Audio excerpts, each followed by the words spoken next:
What is going on, everybody? Sports Expert here, and we are here with our Week 3 NFL picks. And before we start the video, please hit the subscribe button if you're new to the channel, turn on the post notification bell, like the video, comment what you think about my predictions, what your predictions are, and yeah, I would really appreciate that. Hitting the like button and commenting helps us in the algorithm, so that would help my channel out. It would help the NFL community out as a whole on YouTube, so that would be really appreciated. So let's get it going with our Week 3 NFL picks. So let's go on to Thursday Night Football. We will head on to the New England Patriots versus the New York Jets. The Patriots are coming off a overtime loss at home against the Seattle Seahawks, and the New York Jets are coming off a road win against the Tennessee Titans. So the Patriots look really solid throughout their first two games. I think Gerard Mayo's really coaching that team up.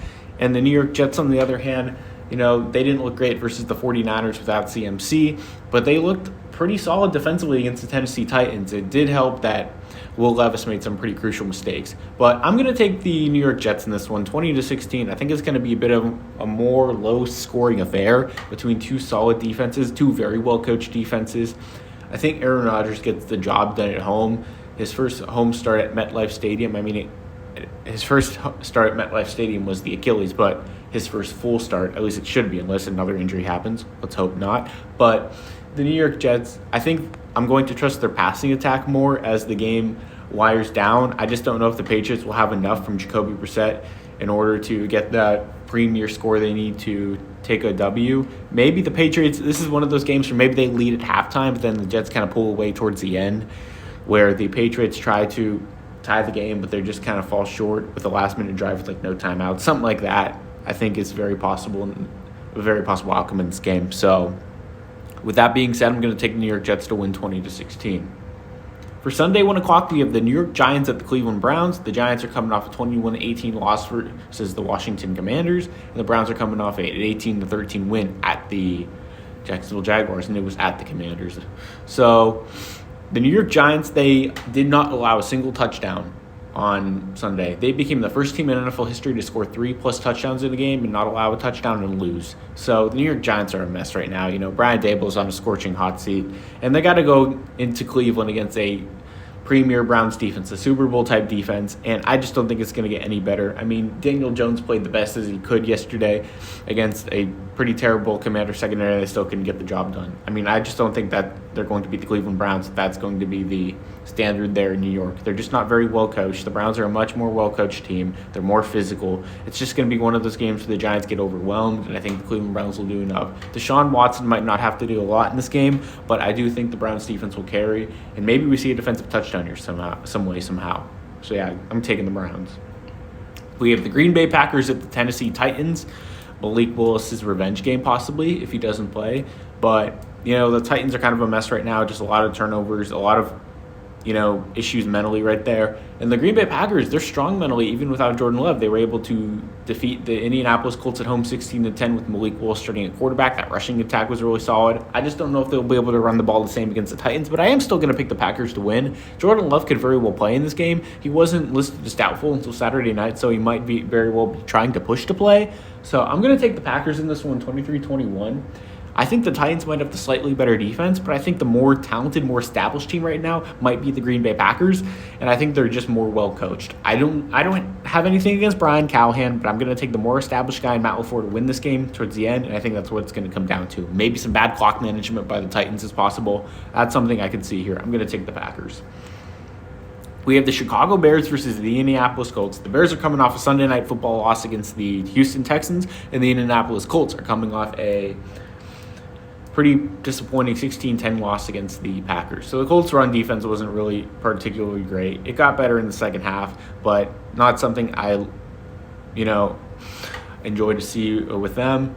And then you have the Chicago Bears. They didn't run the ball very well against the Houston Texans, but I think they should have more success running the ball against the Indianapolis Colts' porous run defense. I'm going to take the Chicago Bears in this one, 26-18. They're going to go to 2-1. I still think I like Anthony Richardson, loved him as a prospect, and he's struggling right now, but it's not surprising. The kid was really raw coming out. It was going to always take time with him, and this is pretty much his rookie year because he missed almost all of last year with the injury issues. So it's going to take time for the Indianapolis Colts. They will have a solid season, but it's going to be a bit of a retool, rebuild year with Anthony Richardson still developing. But in this game, I think the Chicago Bears defense will just overwhelm the Colts. I have the Colts scoring 18, but I feel like one of the scores may be a garbage time type touchdown. I just don't think the Colts will have enough, especially if Anthony Richardson is still trying to get his footing, established in the NFL. It's just one of those things. Taking the Bears. We have the Houston Texans versus the Minnesota Vikings in this game. The Texans are coming off that Sunday Night Football win versus the Bears, and the Vikings are coming off a great home win against the San Francisco 49ers, and they're going to do it again. I'm predicting the Minnesota Vikings to defeat the Houston Texans 28-23 here. So Sam Darnold, not playing great, but not playing bad. He's doing what he needs the team to do. That Brian Flores' defense is nasty. Do you hear what Brock Purdy said after the game? He went up to Brian Flores and was like, hey, your scheme is crazy. His scheme is crazy. It's bonkers. And the Houston Texans, I think they'll have some issues with it. And I think it'll be enough where the Minnesota Vikings, the Skull crowd, Skull, has a lot of, motivation to get their team under fire. So I'm going to take the Vikings in this one, 28-23. I think that rushing attack will do well. I mean, I know the Texans stopped the run much better than some other teams in the league, but I do think there is a plan here physically for the Minnesota Vikings. I like what I'm seeing. They're very well coached. Same with the Texans, but I think I'm going to take the Vikings in this one. I think they're going to show the world why they're going to be the better teams in the league. They're proving me wrong right now, and I think they're going to continue to do so. We have the Philadelphia Eagles and the New Orleans Saints. The Eagles play Monday Night Football tonight against the Atlanta Falcons, and the New Orleans Saints are coming off an ass whooping against the Dallas Cowboys, 44-19 on the road. The Saints offense has been terrific, but I'm going to take the Eagles in this one on the road, 24-21. I think the Eagles will do enough to overwhelm that Saints team. I think that D-line will be more physical than the Cowboys D-line was. Micah Parsons talking all that garbo? Bruh, come on. What are you doing? You got pancaked consistently against the Saints. Come on now. That ain't going to happen with the Philadelphia Eagles. I'm going to take the Eagles in this one, 24-21, just because, I just think it's going to be one of those games where it's like really close in the end, and whoever gets that late score, I think is going to win. I'm going to take the Philadelphia Eagles in that department. I think they are going to need A.J. Brown to play. He is injured. If he doesn't play, I might consider switching my pick to the Saints, but Derek Carr's playing phenomenal football, and Alvin Kamara, terrific football player as well. A lot of people thought he was done. No, he's playing incredible football right now. But I'm going to take the Eagles in this one, 24-21, close, but give me Philly just to, pull it out. Had another word I wanted to say, but yeah. We have I kind of forgot. We have the Los Angeles Chargers at the Pittsburgh Steelers. The Chargers are 2-0 with their wins against the Raiders and the Panthers, and the Pittsburgh Steelers are 2-0 with wins against the Falcons and the Broncos. I'm going to take the Chargers on the road in this one. The Steelers' offense is not very good. Justin Fields is playing well, but he's not doing anything crazy. And the Los Angeles Chargers, they're not doing anything crazy either. They beat the Panthers. That's whatever. And he had a close game until the end against the Raiders. I think it's going to be one of those low-scoring barn burner games. Give me Justin Herbert to, game-winning drive. Justin Fields has like a 4th and 6 stopped. Chargers win, something like that. I think the Chargers' run game could get it going with J.K. Dobbins is really good. Gus Edwards, the Pittsburgh Steelers, maybe they can get their pass game going a bit more if the Chargers aren't fully healthy there. But I think the Chargers will pull it out in Pittsburgh. Give me them to win 17-10. Okay, we have the Denver Broncos versus the Tampa Bay Buccaneers. The Tampa Bay Buccaneers are 2-0 with wins against the Washington Commanders and the Detroit Lions. The Denver Broncos are 0-2 again with losses at Seattle and at home against Pittsburgh. The Broncos are not going to win this game. They're going to lose to the Tampa Bay Buccaneers. I'm going to go with a score of 27-13. Baker Mayfield and the Buccaneers are just going to be too much. Todd Bowles has got a very well-coached team. I think Sean Payton, I just don't know what's going on there. He's honestly not doing very well right now, like with his coaching decisions, like his clock management and all that. It's just kind of skewed right now. It's just kind of surprising because, that just didn't feel like an issue in New Orleans, but they gave up draft picks to acquire Sean Payton. It just hasn't worked out, and I just don't see the Broncos. I'm not a fan of Bo Nix. I had a late third on him, so it's kind of just one of those things where I think the Broncos are kind of screwed up right now, and I think I'm gonna take the Tampa Bay Buccaneers to win this one for sure. Sunday, 4:00, we have the Panthers and the Raiders. Not much to say here. I'm taking the Raiders to beat the Panthers 24-15. Bryce Young hasn't established himself at all. Dave Canales, It's only 2 games, but it hasn't been pretty at all. So Raiders in this one, 24-15. Devontae Adams and Gardner Minshew will connect again, and their defense will do enough. Not really much to talk about here. We have the Miami Dolphins versus Seattle Seahawks. Seattle Seahawks at home. Tua is not going to play in this game. The Dolphins with Skylar Thompson's probably going to start this game. The Dolphins have no shot in this game. I don't care if they have Tyreek Hill, Jalen Waddle, whoever. It's just not going to happen. The Seahawks are going to win this game 33-16. I think the Seahawks will score a lot of points because I think that Dolphins offense is going to be on the field.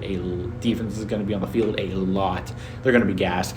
Give me the Seahawks to roll in this one 33-16. Mike McDonald, huge fan of him in the offseason. He's looking good so far. Here's a good game. We got the Baltimore Ravens versus the Dallas Cowboys. The Ravens are 0-2 coming off a loss at home against the Raiders. Gardner Minshew 2 years in a row. And the Cowboys are coming off a whooping at home against the New Orleans Saints. It's going to be a good game. I think it's going to be a shootout. I think we see a lot of points in this game where neither defense does particularly great. I'm going to take the Ravens to win this game 34-31 on the road. They're not going to start 0-2. I think there's going to be some angriness in the Ravens. And I trust the Ravens coaching staff a bit more than the Dallas Cowboys when it's all said and done here, despite being on the road. And I think Lamar Jackson will definitely have a better game. He'll go to his guys, Zay Flowers, Isaiah Likely, and all that. Mark Andrews. The Cowboys, I think it's going to be a close game until the end, but this could be one of those games that ends on a Justin Tucker 50-yard field goal. I know he's won for his last 8 on 50-plus yarders, but, in AT&T Stadium, whatever they call it now, Justin Tucker to win the game. It's either that or the Ravens are going to win and the Cowboys get a late score, but just fall short. I'm going to take the Baltimore Ravens in this one. I just trust their coaching staff a bit more. 49ers versus the Rams. Another game there's not much to talk about because the Rams are just a hospital right now. Cooper Kupp, Puka Nacua are on the shelf. Almost our whole offensive line too.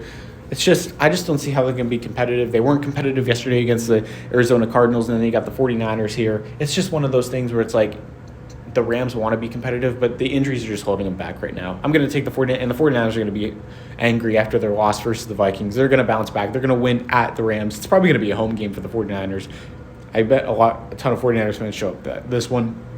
Giving me them to win 27-17. I think Jordan Mason in the run game will get going, and I think it'll be too much to overwhelm a tired Rams defense.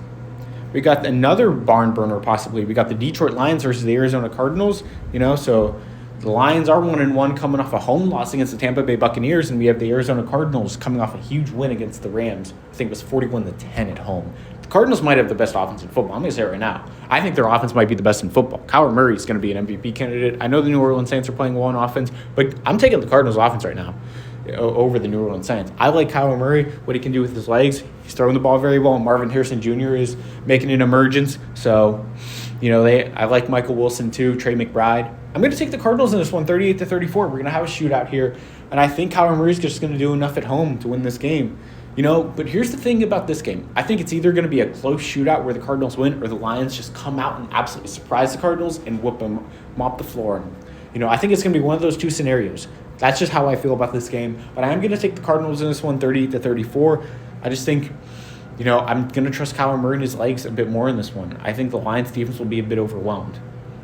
Then we have Sunday Night Football. We have the Kansas City Chiefs at the Atlanta Falcons. The Chiefs coming off a crazy, controversial win at home against the Cincinnati Bengals. 25-22 is my prediction for this one. The Falcons, obviously, they play tonight. I'm going to take the Chiefs in this one because I just think they're the more established team. Of course, Patrick Mahomes, he couldn't have played worse than he did yesterday, and they still were able to win the game. And I think the Bengals are a better football team than the Falcons. And, the Falcons are at home, but I do believe because it's in a dome, I don't think there's going to be crazy weather changes there or anything like that, of course, because it is a dome. I don't know if you all remember that Todd Bowles question about the Detroit Lions, how they prepare. But, yeah, we got the Kansas City Chiefs winning this one 25-22. I think a guy like Xavier Worthy will make plays in this game. It'll be a close game till the end, but I think it's one of those games where the Chiefs kind of pull away, and it's just going to overwhelm the Atlanta Falcons. And Raheem Morris won't have too much of an answer for Andy Reid's scheme. Give me 25-22 Chiefs. And we have 2 Monday Night Football games. We have the Jacksonville Jaguars and the Buffalo Bills. The Jaguars are struggling right now, 0-2 against the Browns and the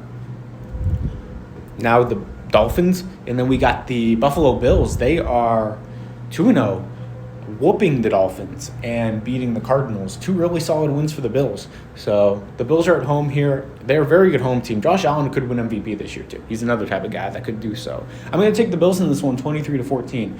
I do think the Buffalo Bills are one of the best teams in football. I think the distraction of Stephon Diggs honestly is giving Josh Allen and that coaching staff, Sean McDermott and other guys, a sigh of relief. Also, Ken Dorsey being gone has helped. I think Joe Brady has really brought life into that offense ever since they fired him midseason last year. And, yeah, I just don't know what's going on with the Jaguars. There just seems to be disconnect between Doug Peterson and Trevor Lawrence. Trevor Lawrence has been a huge disappointment since coming into the league. He had that great 2022 season, but he just hasn't been the same. But I'm going to take the Bills in this one. I think they'll overwhelm the Jaguars. They do have some injury issues, which kind of concerns me a bit in this game, but give me the Buffalo Bills to win. I mean, the Browns had a lot of injury issues against the Jaguars, and the Jaguars were still able to, not show up. And they have injury issues, too. Tyson Campbell will be out, and they don't have Darius Williams anymore. They cut him loose. So that secondary is kind of up and down. And then we have our last Monday Night Football game, the Commanders versus the Bengals. Commanders are 1-1 with the win against the Giants. Bengals are 0-2. But the Bengals are a much better team here. I think it's going to be a low-scoring affair. I think Jaden Daniels is going to struggle a bit with his arm. He's still not very – I really love Jalen Daniels coming out of college. He's my number 2 quarterback over Drake May behind Caleb Williams. But I think the Bengals are going to overwhelm him. I think they're going to bring a lot of pressure. Do you see what Trey Hendrickson did against Patrick Mahomes? Just completely destroyed the game plan. I think it's going to be the similar outcome there. Give me the Bengals 15-6. It's going to be a low-scoring affair, but the Bengals get it done. So those are my picks for Week 3. I appreciate everyone being here, Sports Expert here. Please hit the subscribe button for the channel. Turn on the post notification bell. Like the video. Comment what you think. We will probably have a Power Rankings video coming out shortly after this. So turn on notifications and stay tuned for that. So I appreciate everyone being here, Sports Expert here. I'm out, guys. Peace.